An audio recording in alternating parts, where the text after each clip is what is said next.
Good day, YouTube. This is just a bit of a quick look at the comparison of Kubuntu 19.10 on the left and Kubuntu 20.04 latest release on the right. So yeah, just a bit of a look and feel because one is obviously newer than the other. The old one has I guess a support lifespan of about 6 more months or so, even less in fact. And the one on the right, it's called the long-term service release, which actually means it is runs till about 2025, which is really good to see. Installed on any machine you want, and away you go for a very, very long time. Okay, so starting off, we have, let's have a look at the desktop environments. Now, I do apologize, I'm having some real issues with the virtual machines in terms of it loading up the way that it should, but as you can see, we do actually have running the Kde Plasma Desktop environment, hence the name, well, K for Kubuntu there. And if we load up a few little basic things here, we'll see some information about the KDE. There we go, KWin, that sort of thing. But it actually does look really quite similar. A few graphical tweaks here and there, but not a great deal of difference left and right there. But it is a small iterative release in a way in terms of the update. Anyway, moving on, let's have a look at the window manager. Let's see what we're dealing with there. So as you might expect, if you are used to this sort of a desktop environment or operating system, the Dolphin file manager there. It's been around for some time. It's pretty good. It's pretty cool. You know, it does what it needs to do. If we check the, I guess, the about on this one, we can see that it is version 19. Same basic deal here. We'll see it should be some variations. Okay, yeah, slightly newer as to be expected there. In fact, if we do go a little bit further, what we can see here is the about KDE. So let's see if it tells us any information about the... No, it doesn't. Okay, that's really horrible.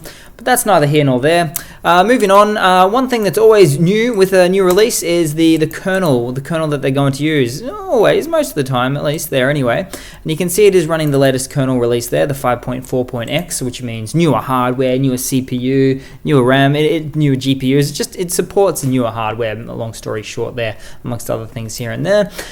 We have the slightly older kernel, but still not lagging away far too much behind on the Kubuntu 19.10, so that's nice to see. Now in terms of apps, it's all the same sort of basic stuff you can get on most distributions of most Linuxes.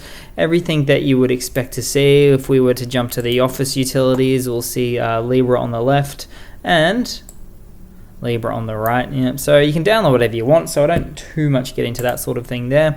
Let's have a look at the update manager as well, because it's good to have a graphical update manager that you know what it's doing, how it's working. I've had a little bit of experience with this one here. It's called the Discover one. It's actually, let's go to the update version of that, and it's pretty much the same on both machines. I guess the way that it works is kind of a little bit messy, a little bit slow. It's not exactly something that I would personally use. I do like the standard Ubuntu GNOME one that they have there.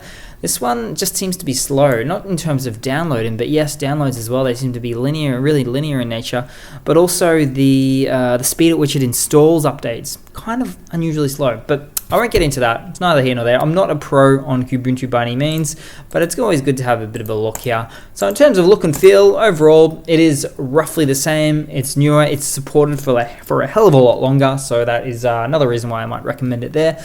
But that's pretty much it, guys. Just a super simple, quick video on a bit of a comparison between Kubuntu 19.10 on the left and Kubuntu 20.04 on the right. Thanks for watching. Please leave a comment, subscribe, and all of those nice things.